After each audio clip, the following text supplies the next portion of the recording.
Om Swastiastu. Om Swastiastu. Oke, selamat siang semuanya. Siang, Bu. Selamat siang. Bagaimana kabarnya? Baik ya. Ini ada kabar tadi Ibu di chat sama Intan. Intan katanya sakit. Oke, kalian Ibu sudah lihat di drive tadi sudah mengabsen. Nah, ini tinggal nunggu joinnya di sini aja. Absen di linknya sudah. Sebelum mulai proses pembelajaran, marilah kita berdoa dulu supaya apa yang kita harapkan hari ini bisa tercapai. Siapa yang mau pimpin doa, Nak? Silakan. Saya, Bu. Ya, silakan, Go.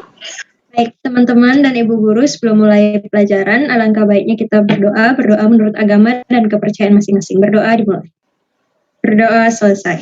Iya, terima kasih Agung. Masih tetap semangat ya? Masih tetap semangat atau sudah loyo nih? Sudah makan siang atau belum nih? Sudah, Bu. Sudah ya, tetap semangat ya. Walaupun ini jam pelajaran terakhir, masih ada yang ingat materi minggu lalu apa? Sistem klasifikasi makhluk hidup sama kladogram. Oke, sistem klasifikasi makhluk hidup sama kladogram. Itu tadi yang berbicara siapa? Narendra ya? Betul Narendra ya? Iya, Bu. Absen berapa Ya, Bu. Narendra? Absen 1. Ada yang masih ingat klasifikasi makhluk hidupnya apa saja? Pengelompokan yang kita sudah bahas minggu lalu. Dibedakan menjadi berapa kelompok? Masih ada yang ingat? Oh, yang katakan Narendra lagi ya. Silakan Narendra. Sistem klasifikasi alami, Ya. buatan, filogenik, habis itu sistem klasifikasi menurut Carolus Linnaeus, nama 5 kingdom. Oke, betul ya. Ibu akan masuk ke pembelajaran hari ini. Ada gambar ini, ada 2 gambar Ibu sajikan. Gambar A sama gambar B. Ada yang tahu ini? Kira-kira gambar apa ini yang A sama gambar B-nya? Ya, silakan. Ya, gambar A itu gambar orang sedang bersin dan yang B virus. Iya, oke. Untuk menjawab itu, hari ini Ibu akan mengajak kalian masuk ke kompetensi dasar, yaitu menganalisis struktur, replikasi, dan peran virus dalam kehidupan. Nah, di sini yang diturunkan dari kompetensi dasar itu adalah pertama, kita akan belajar tentang menganalisis struktur tubuh virusnya, menganalisis mekanisme replikasi virusnya, kemudian menelaah bahaya AIDS berdasarkan tingkat virulensinya. Kemudian kalian akan membuat sini hasil PowerPoint-nya berisi struktur virus, replikasi, serta bahaya AIDS berdasarkan tingkat virulensinya.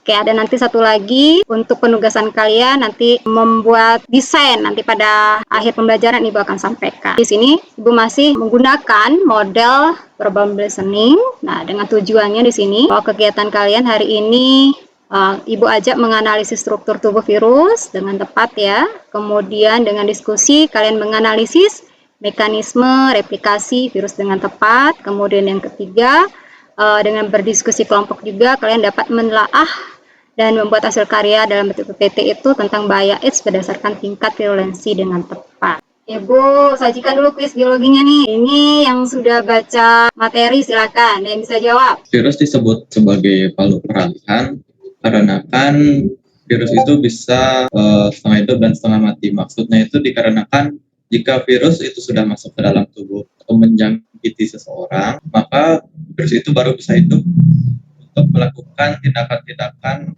seperti bereproduksi, menunjukkan aktivitas untuk menjangkiti objek yang dijangkiti gitu. Kalau misalkan tidak, jadi lambat laun virus itu akan mati sendiri. Jadi virus itu disebut oleh makhluk peralihan. Dari materi yang minggu lalu, itu kan klasifikasi kalian Ibu ajak membahas 5 kingdom ya, virus tidak masuk di dalamnya. Nah ini, karena dia masih dalam kondisi dikatakan peralihan. Itu masuk ke satu tadi disebutkan dengan Resa, bisa dikatakan sebagai benda dan bisa dikatakan makhluk hidup jika dia menimbulkan suatu penyakit ya saya. Ya, Bu.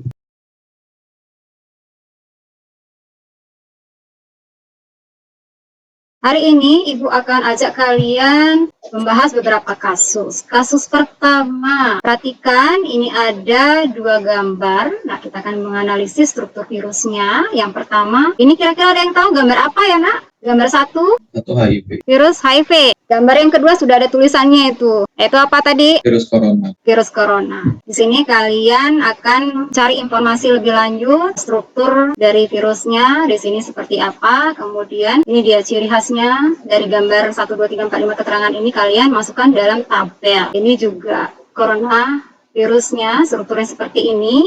Nah, kalian Dari komponen-komponen ini semuanya dicari informasinya, kemudian tentukan apa fungsi atau peranannya masing-masing. RKPD-nya sudah Ibu bagi di grup, sudah dibaca. Kasus yang kedua, nah, ini kasus adalah replikasi virus. Anak perhatikan gambar ini, ada yang tahu ini kira-kira yang mana virusnya, yang mana sel inangnya ya. Nak? Kamu perhatikan di sini ada virus yang masuk ke sel inangnya.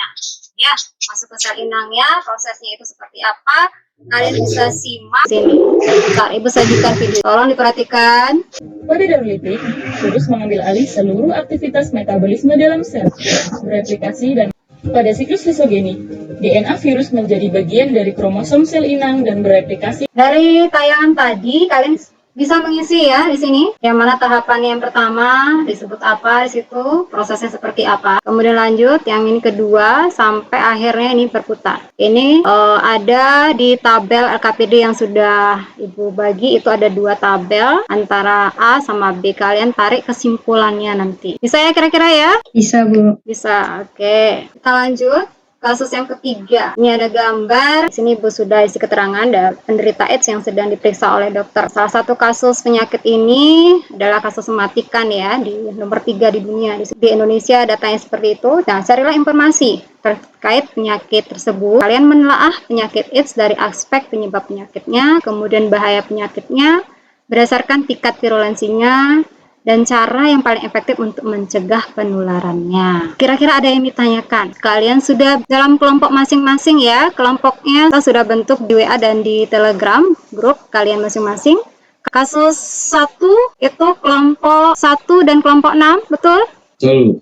Gambar 2 yang kelompok 11 ya. Kasus yang kedua kelompok 3 dan 7, kasus yang ketiga kelompok 5. Prosesnya di sini untuk berdiskusi. Nah, kalian nanti akan masuk ke breakout room kurang lebih 10 menit. Nah, berarti 12.52 berarti sampai 13.0 berapa di sini? 2 ya. Kalian masuk ke breakout room-nya. Silakan dari kelompok yang pertama.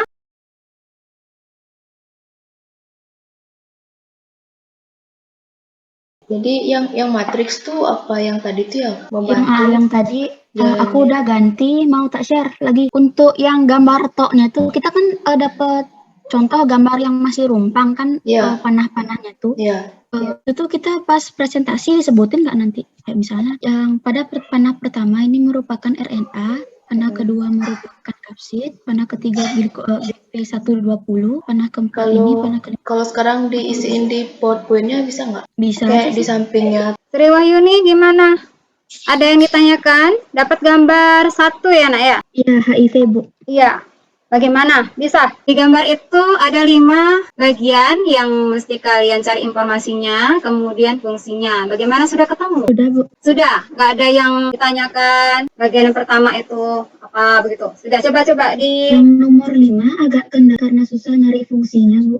fungsi yang mana itu matriksnya? Yang kelima. Matriks protein. Apa itu jawabanmu? Matriks protein. Kan komponennya ada protein di dalamnya. Berarti kira-kira fungsinya ke arah mana? Oke, itu saja satu. PPT-nya bagaimana? PPT-nya sudah. Sudah klop ya? Oke, Ibu tinggalkan kalian ya. Nanti balik, ingat jam berapa tadi Ibu suruh? Jam 1 lewat ya? 1:02. Iya. Silakan ke depan nak. Ke main room. Waktunya sudah habis. Sebentar, Bu. Baik Bu. Sudah semua balik?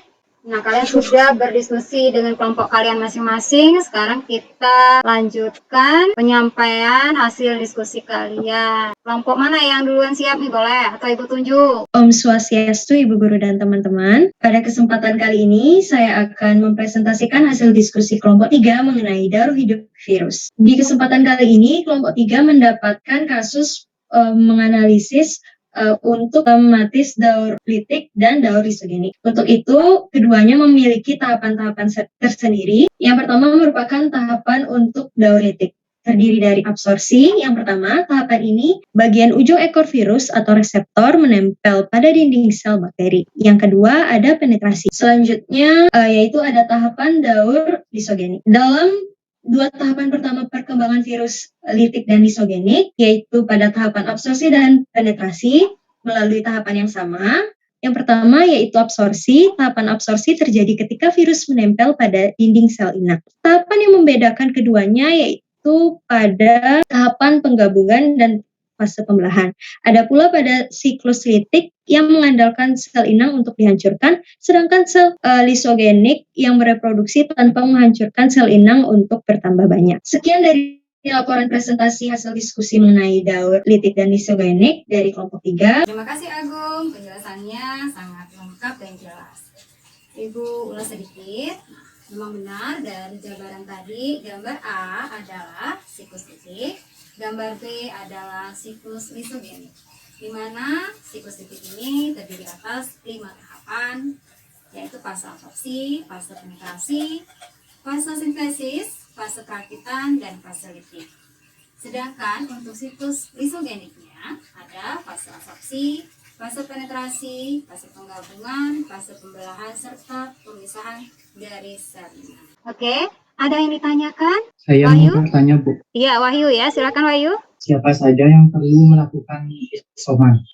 Siapa saja yang perlu melakukan isoman, begitu Wahyu ya? Ya, Bu. Kita sedang menghadapi kasus pandemi. Ini pertanyaan dari Wahyu, bagus sekali ya. Ada yang bisa menjawab? Jadi saya akan menjawab secara ringkas orang-orang yang belum melakukan isolasi mandiri, yang terutama dan diutamakan itu adalah orang-orang yang mengalami beberapa gejala tertentu yang berhubungan dengan virus corona ini. Dan mengapa isolasi mandiri harus 14 hari? Jadi rata-rata gejala-gejala tersebut timbul dan mulai terlihat setelah 10-20 hari.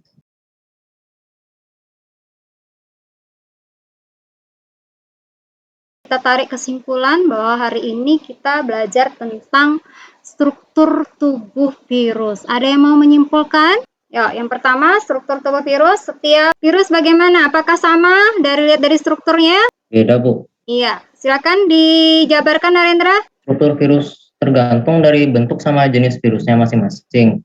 Jadi tiap virus tuh memiliki ciri-ciri yang berbeda dari strukturnya, materi pembentuk, dan lain-lain. Iya, betul. Yang kedua, proses yang kedua kita menganalisis replikasi daur litik sama lisogeniknya. Silakan dijabarkan, kita tarik kesimpulan bahwa daur litik terdiri atas tahapan apa saja. Siapa yang mau menarik kesimpulan? Ayo, Agung tadi yang presentasi, masih ingat tadi penjabarannya, Gong? Ya, Bu. Ya, yang pertama tahapan litik apa saja, Gong? Daur litik terdiri dari 5 tahapan, yaitu absorpsi, penetrasi, replikasi, perakitan, dan lisis. Kita lanjut sebelum mengakhiri. Ibu kirim evaluasinya di Telegram ya. Kalian kerjakan. Tuh Ibu kasih waktu 5 menit. Nanti Ibu cross check hasilnya. Kita lanjut untuk minggu depan. Penugasan kalian di sini kita kan belajar tentang KD4-nya adalah berkampanye tentang penyakit AIDS. Kalian Ibu tugaskan untuk membuat desain poster